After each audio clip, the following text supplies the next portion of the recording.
Tuesday, April 26th, City Council agenda session. Tonight's Pledge of Allegiance and Invocation will be led by Councilwoman Knoll.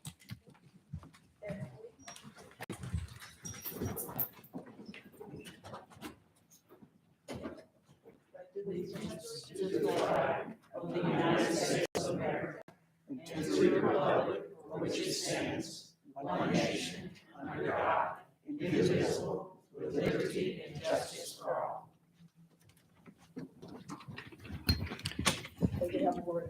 Councilwoman, hit your light for me, please.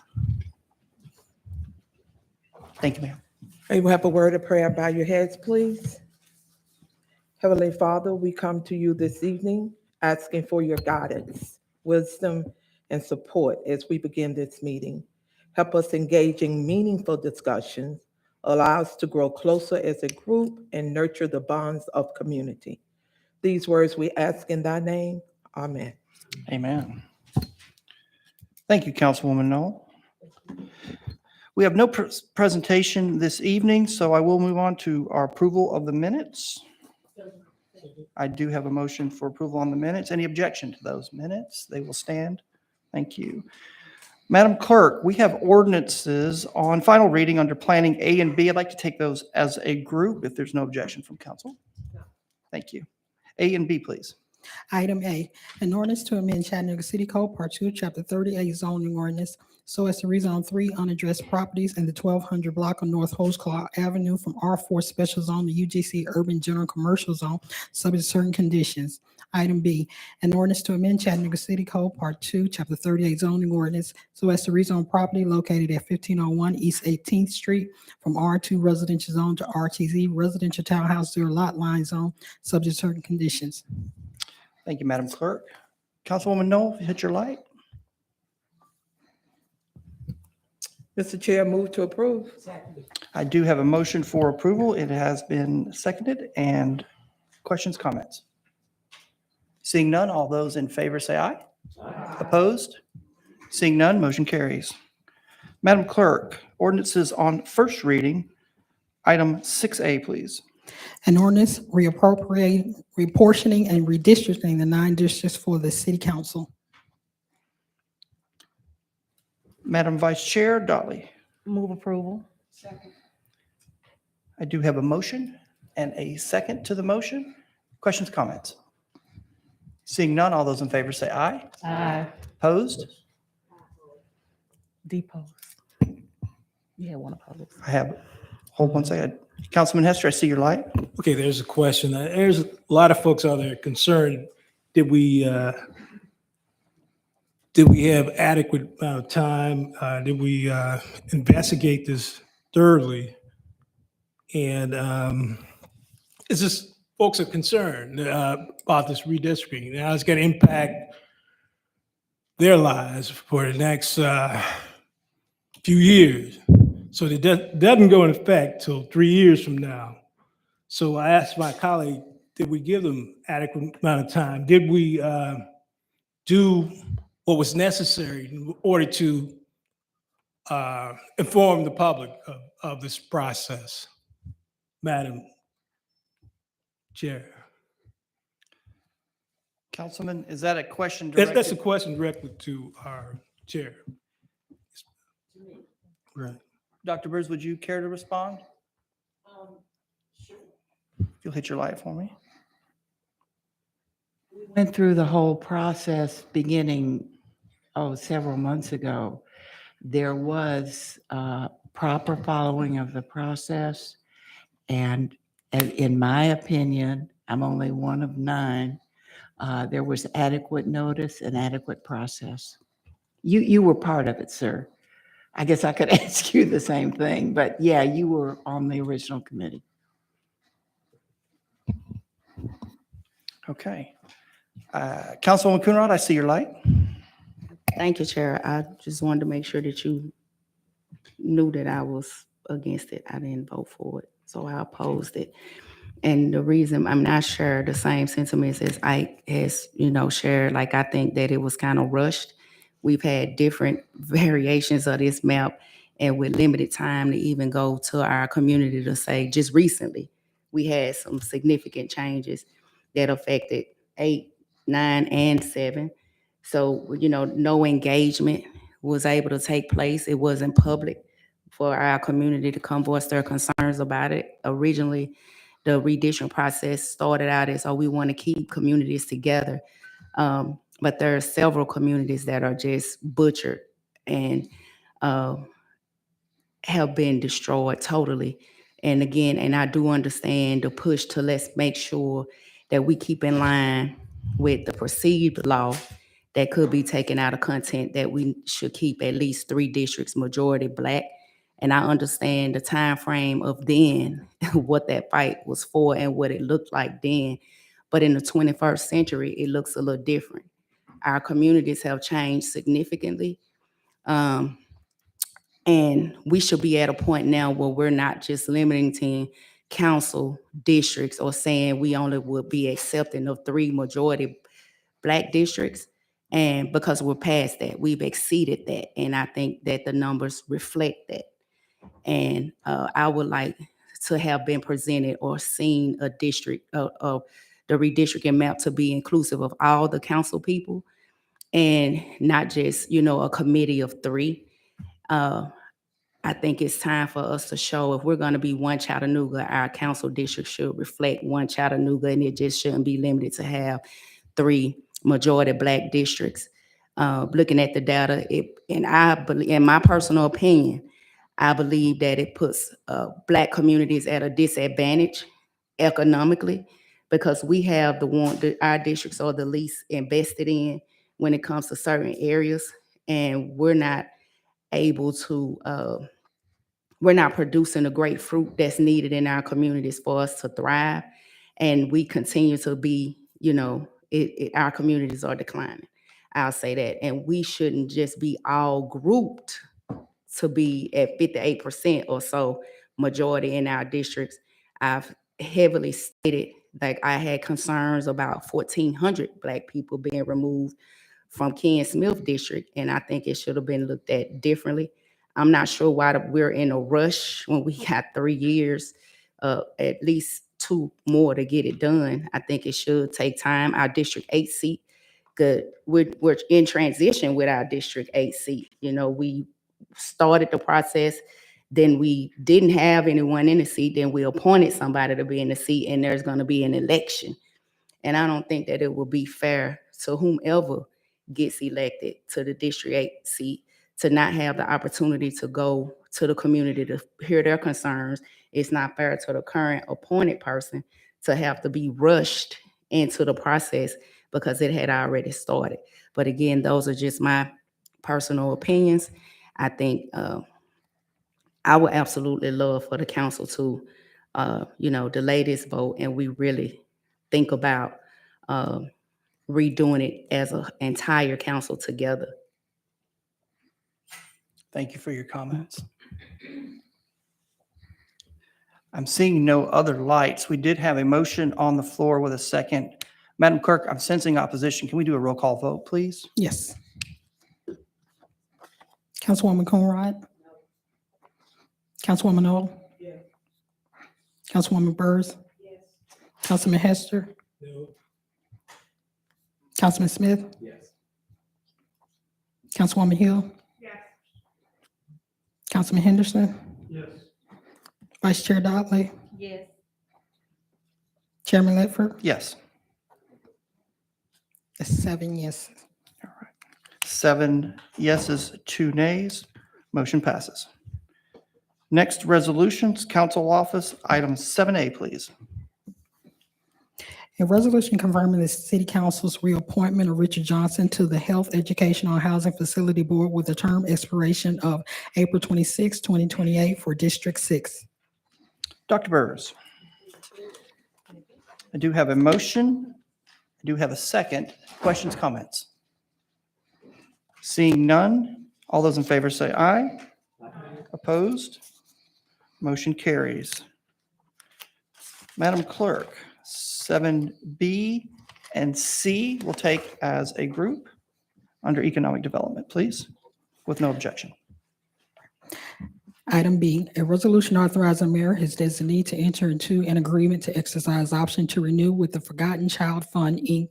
in substantially the form attached to lease approximately 19,516 square feet of warehouse space at 1815 East Main Street, identified as tax map number 156BD009 for an additional term of 3 months through July 31, 2022, for the rent of $1 per term. Item C, a resolution authorizing the mayor or his designee to enter into an agreement to exercise option to renew with the Forgotten Child Fund, Inc.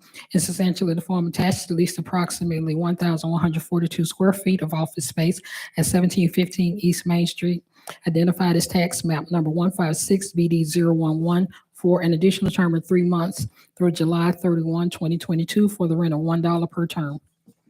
Thank you, Madam Clerk. Councilwoman Knoll, this is in your district. What's your pleasure? I do have a motion to approve. It has a second. Questions, comments? Seeing none, all those in favor say aye.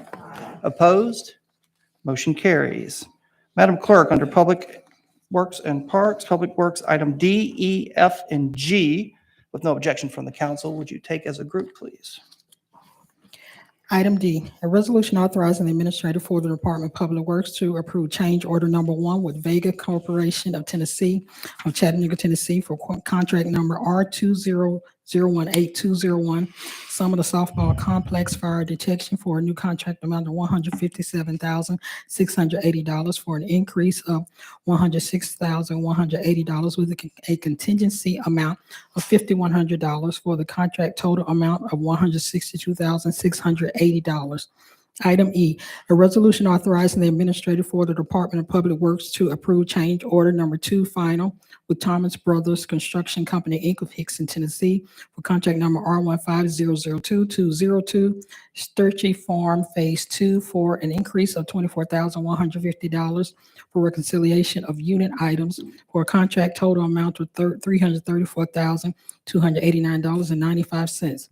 Item F, a resolution authorizing the administrator for the Department of Public Works to approve change order number 1 final with Thomas Brothers Construction Company, Inc. of Hickson, Tennessee for contract number S21001-201 Cannon Avenue Drainage Improvements for a decreased amount of $21,924 for reconciliation of unit items, releasing the contingency amount of $30,000 for a contract total amount of $275,676.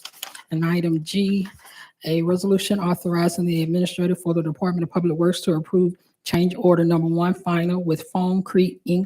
of Chattanooga, Tennessee for contract number F20005-201 replacement roofing system for fire station number 1 for final reconciliation of unit items to release the remaining contingency amount of $14,000 for a contract total amount of $140,229. Thank you, Madam Clerk. Take a breath. Very good. Councilman Hester. I do have a motion to approve. It has a second. Questions, comments? All those in favor say aye. Aye. Opposed? Motions carry. That concludes the ordinances and resolutions for this evening. Let's move on to purchases. Julia, good evening. How are you? Good evening. We have 5, I believe. That is correct. We have 5 items this evening, all recommended for approval. The first is from the Waste Resources Division of Public Works. The request is for a 6-month extension of the contract for mechanical services with H&H Brown and Acme Industrial Piping Incorporated. H&H Brown submitted a 10% price increase. This will give the department additional time to prepare for a new bid. The annual amount is not to exceed $600,000. The second is also from Public Works. The request to increase purchase order for propane services at the landfill by $50,000 for a total annual amount not to exceed $175,000. This increase is needed due to less methane being produced, causing more propane to be used. Third is from the Parks Maintenance Division, Parks and Outdoors. Request to increase purchase agreement for bulk mulch by $76,000 for a total annual amount not to exceed $114,000. This contract is used by both Parks Maintenance and Citywide Services, and use has been higher than originally estimated. Fourth purchase is from Early Learning. This is a new blanket contract for fresh produce for various Head Start centers. One bid was received. The solicitation was re-advertised and yielded no additional bids. The award goes to T&T Produce as the best bid meeting specifications. This will be a 4-year contract with an annual amount not to exceed $50,000. The fifth and final purchase is from the Fleet Management Division for CFD, the fire department. Purchase of one mini pumper vehicle for the fire department. This purchase utilizes Sourcewell contract 113021-OKC-1. The vendor is Pierce Manufacturing and the amount is $400,000. Thank you, council. These purchases have been in your packet all week. We did go over these at 3:30 this afternoon as well. I would entertain a motion. I have a motion to approve. I did hear a second. Questions, comments? Seeing none. Motion to approve. Say aye. And opposed? Motion carries. No RFPs tonight, Julia? Thank you. All right, council, we will move now to our committee reports, and we will start with Councilwoman Coonrod. Thank you. Councilwoman Knoll. Dr. Burrs?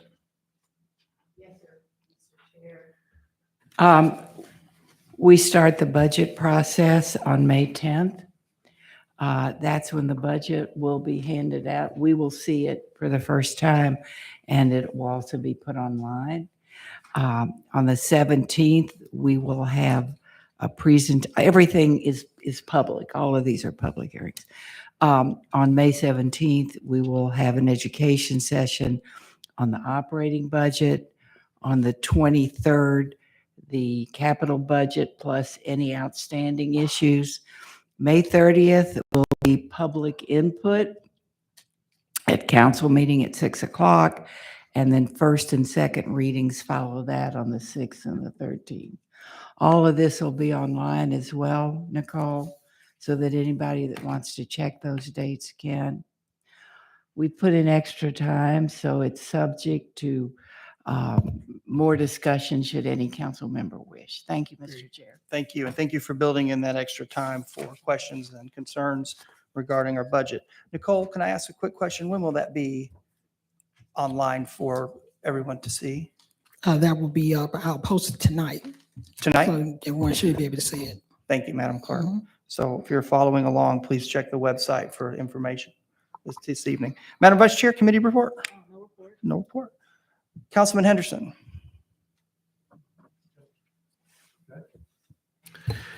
Thank you, sir. The Public Safety Committee did meet this afternoon where we received the Park Quarterly Report. Thank you. Thank you. Councilwoman Hill?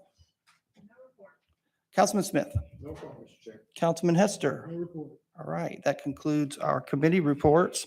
We're now at the time in our agenda session where we recognize persons wishing to address the council, which I anticipate. If you would, please raise your hand and start, if you would, here to line up behind the podium.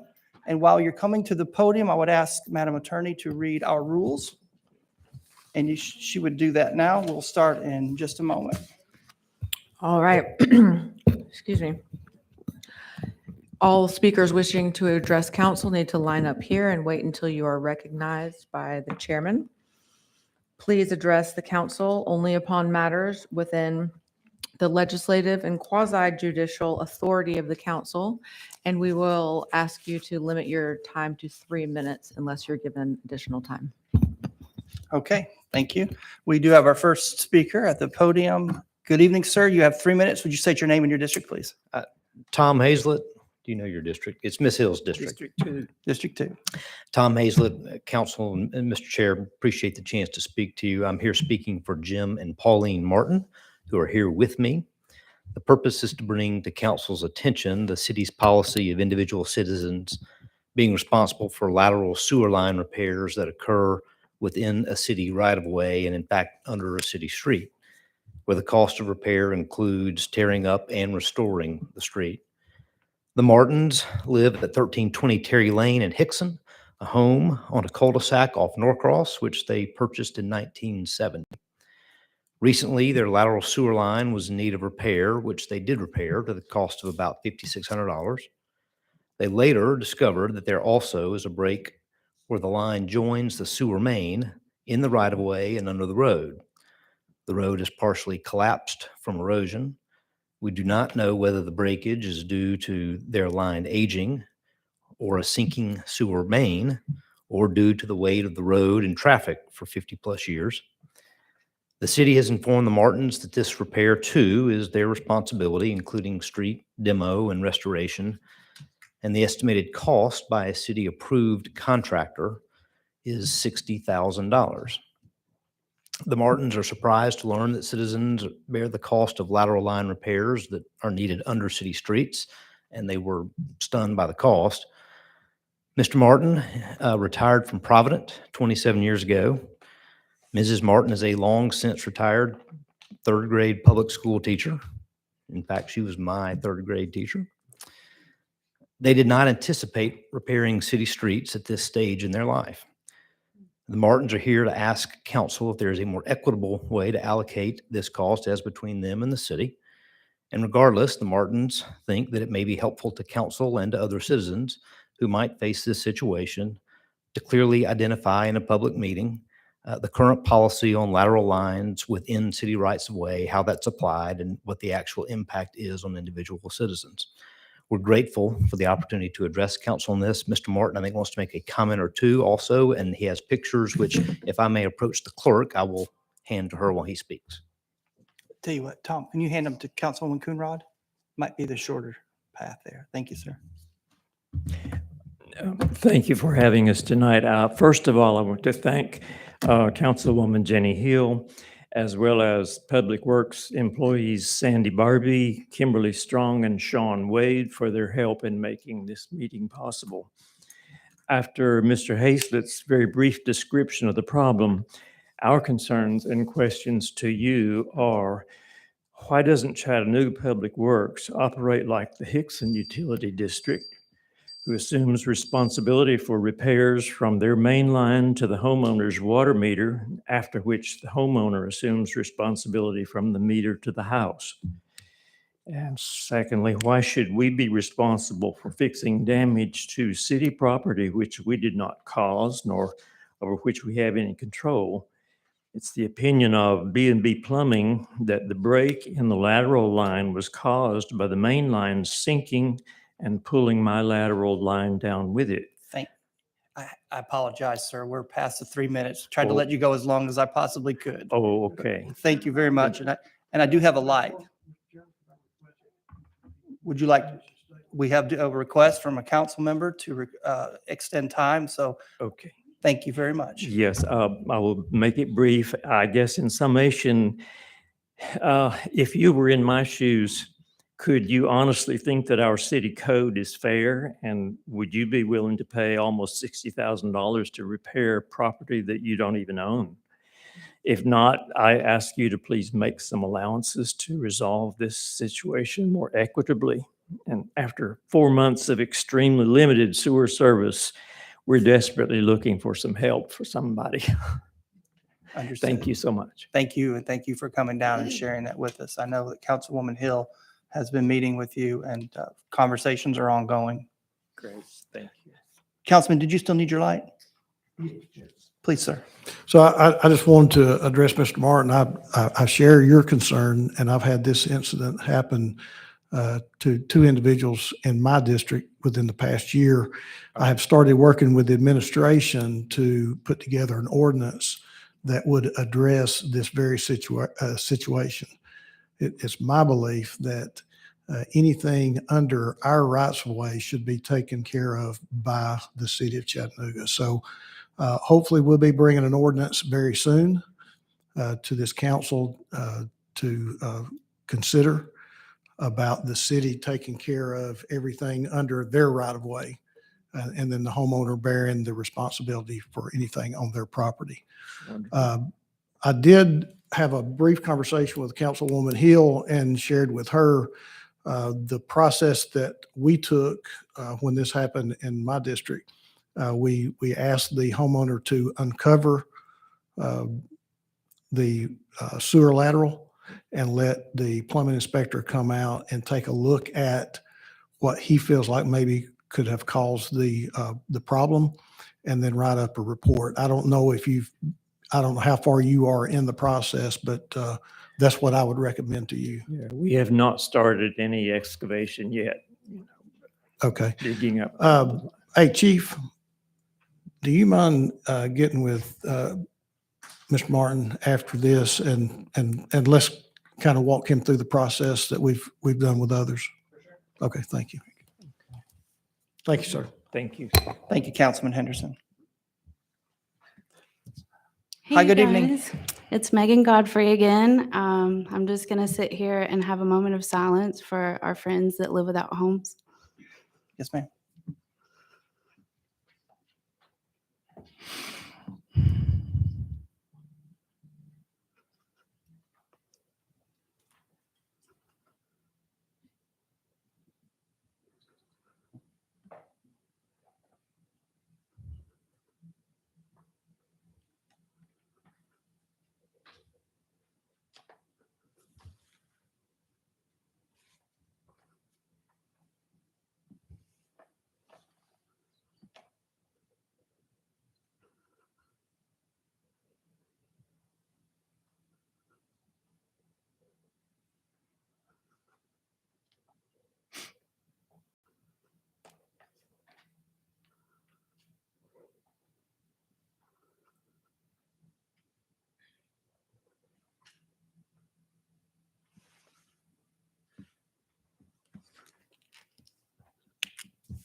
And again, it should be people over profit.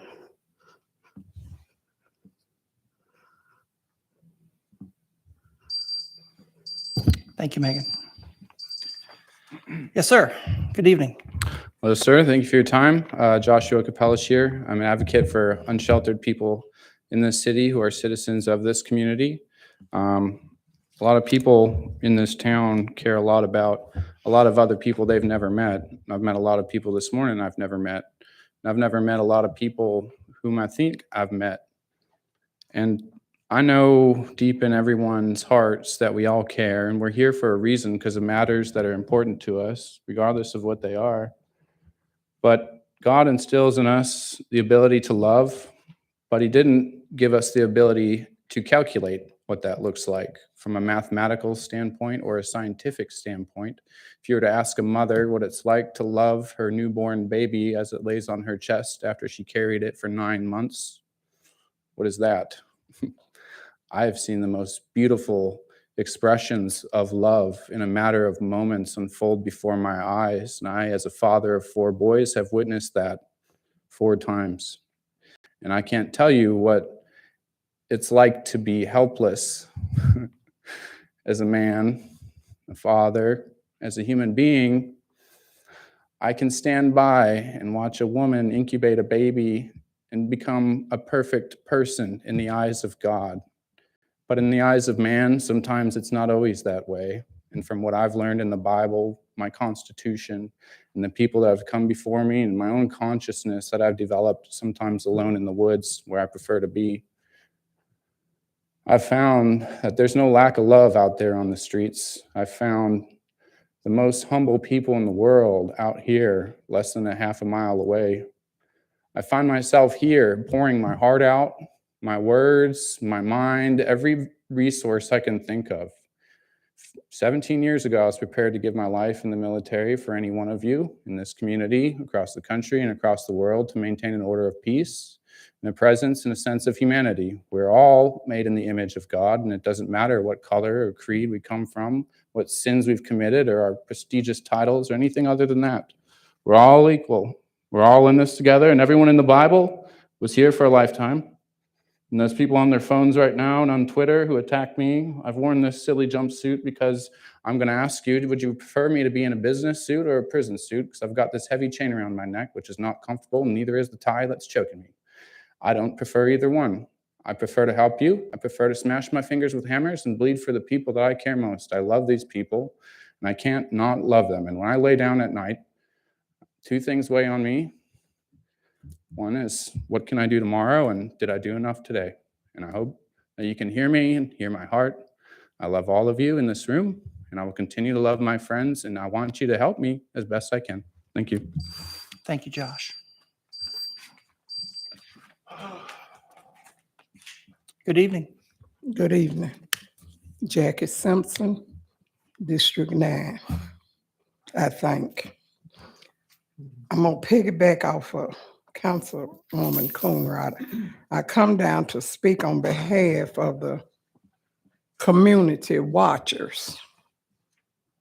We are getting to the point that look like we keep being ignored. I pay city and county tax. I expect representation, not from just her, but from all of you. I have to respect the law, and I want to be respected just like the rest of the people here.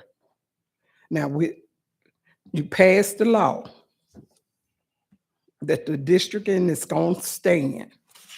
I do not like it. It was unfair. 3 people make a decision on what's going on. I heard you got kind of thrown under the bus, Mr. Hester. You were here when we started, but you wasn't there when it was drawn up. All I'm asking, I live in Glenwood.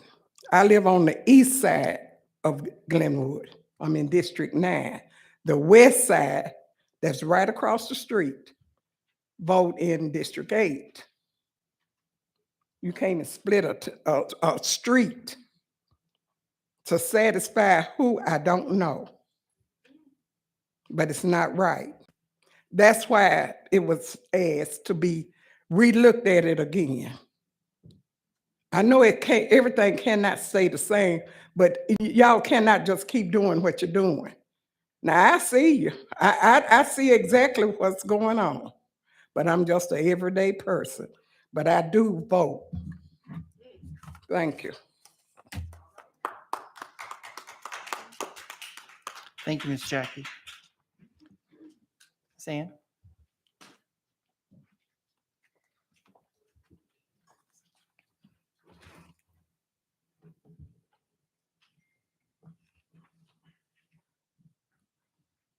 This is, come on, the light.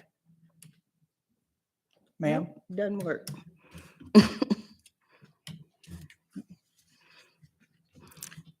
I am Reverend Ann Jones Pierre, the current president of the Chattanooga Hamilton County branch of the National Association for the Advancement of Colored People.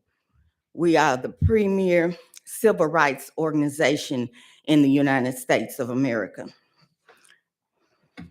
Thank you. The basis of all power is the people. the entire body of the citizens in the state, and the whole body of the believers in the church. They are the legislative power, political and ecclesiastical. Rulers are appointed by the people and remain accountable to them. Marsilius, this concept comes through from the responsibility of the church from the 1280 time frame. It is not anything new. You might remember the statement, render to Caesar the things that are Caesar's and to God the things that are God's. But the people are the renderers.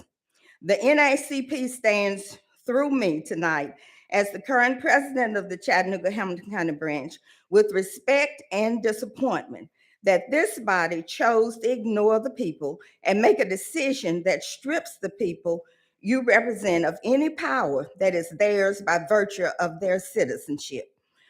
The people have chosen you and you are responsible to the people. Redistricting is one of the most serious actions that affects the people, and you have refused to inform the people, nor did the NAACP receive a formal response to the total request to this elected body. As an old gospel song says, 99 and a half will not do. It takes 100 to run the race. We received 50 and it will not do. Thank you, Reverend Pierre. Yes, sir. Good evening, Mr. Bell. Good evening, Council. Monty Bell, the homeless journalist, the gray-haired fox. As much as I like to talk, I found tonight that it's not even good for me to try and have a prepared speech. So we'll just wing this one. My travels, I've been doing that without a Tennessee driver's license. The state of Tennessee, the city of Chattanooga, the county of Hamilton was asked to reinstate driver's license a long time ago. You failed to do that.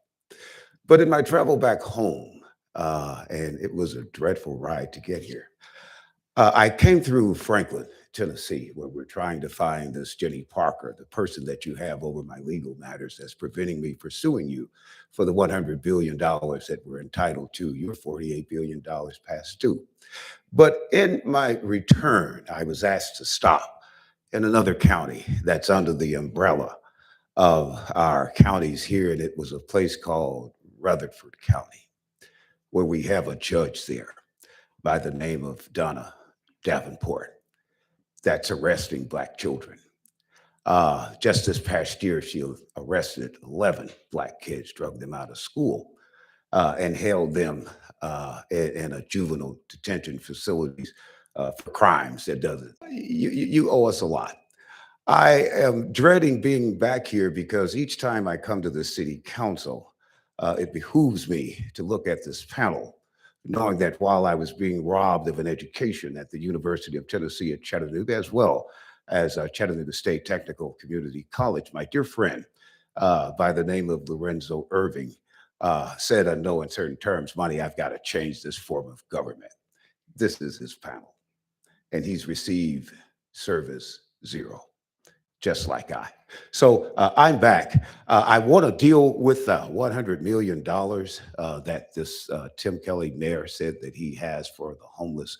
And we're going to show you on next week that it's the same thing that Andy Burke talked about when he was in office. And we've got the photos of that. I think he had former Councilman Erskine's Oglesby. And we're going to talk about plans, because that's all you all have been doing with me and my homeless encampment, playing. And the time has come to stop. Don't know who the council representative is. I've yet to meet you for my district with the homelessness, but let me assure you that, thank you. Thank you very much. Thank you, Mr.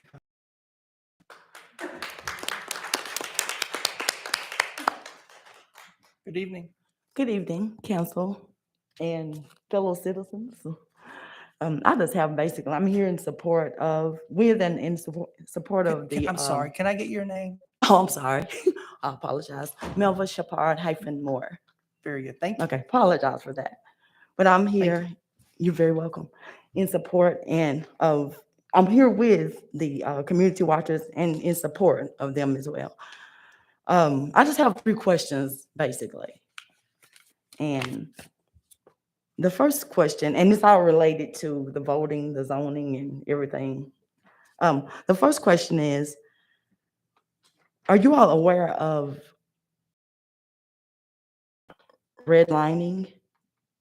And if so, what is the difference between redlining and redistricting or rezoning? That's my first question. Number 2, related to voting, what is the difference between the term republic and Republican? And number 3, culture. And if it does, how would you define it? And that's all. Thank you for your time. Thank you, ma'am. Good evening, Ms. Mott. Good evening. Mariemont District 8, Honorable Chairman, Council, and citywide constituents. I stand here once again expressing my discontent, my dissent, and my disappointment in this body. The Brown versus the Board of Commissioners lawsuit and creation of this council served as a method of judicially instituted redress for Black and other disenfranchised city voters. Tracing back to nearly as far as Reconstruction, our community has witnessed and experienced white political subjugation as the means to undermine the economic, educational, minority districts would have never been the ruling of Judge Edgar. The sincere, multi-ethnic, and generational pushback that has emerged in the redistricting process serves as a firm reminder of the sheer necessity of transparent and trustworthy government. Our current demand is for servant leadership that seeks to use power entrusted to you as an instrument of the will. And I would have to agree with Reverend Pierre, nothing else is going to do. And I just want to leave you with Micah. He has shown you, meaning you already, oh man, what is good? And what does the Lord require of you? Meaning, but to do, to love, mercy, and oh my God, walk humbly with your God. I don't think if you're ignoring the people, that's justice. I don't think if you're ignoring the homeless, that that's mercy. And I don't think if you decide to vote against us and humbly before your God, but the power that you have, it is given to you by us because we trust you and we want to trust you. You can't work against us. You can't decide. You cannot be lackluster in your leadership. As a millennial, a younger person, an engaged, I'm asking you to reconsider before next week and hear us for once in my lifetime. Thank you, Ms. Mott. Evening, Ms. Sharp. Good evening, Council. Helen Burns Sharp. In March, I and several other citizens testified that we believe the city may have violated the state open meetings law and how the council went about redistricting. A 3-person council with mayoral staff to develop recommended council. The Sunshine Law applies to all governing bodies with the authority to make decisions or recommendations to a public body. There should have been public meetings. These were not casual meetings where people ran into each other. These were planned meetings in which staff may have been asked questions. Council meeting where council members have staff there. The Sunshine Law requires public notice of the meetings, minutes to be taken of the meetings, and that the meetings be public. That is the process. Term vacation rental issue. Here, opportunity to hear presentations from members of the focus group and staff and listen to the questions of the council members on the committee. This can still happen on redistricting. Surely an issue as important as voting rights deserves the same respect. Here is one thing that's different between the two issues. In the case of short-term vacation rentals, you have amended and will continue to amend the city code from time to time. In the case of redistricting, you only get to do this once in 10 years. The next time will be 2031. It is important to get the maps and the process right. Remember, the charter gives you until 2024 to adopt new maps. There is no rush. A new wrinkle came up today in that I learned that the co-chair of the Hamilton County Voters Coalition had filed an open meetings request with the city on March 28th, almost a month ago. She asked for all electronic correspondence relating to redistricting by any city councilor with fellow councilors or with city staff for the period from September through March. The law requires prompt fulfillment of an open records request. It was 3 weeks before she was notified that if she wanted to pursue it, there would be a charge of $165. But it's not so much the money, because there probably is some research time, but it's the question of, is this request going to be fulfilled before you vote next week on this decision that you make every 10 years? So in addition to what we've been saying, it could appear the city is possibly slow walking the public records request. I don't think so. I hope not. But shouldn't the city council hold off on a final vote on redistricting until this process issue can be resolved? Thank you. Thank you, Ms. Sharp.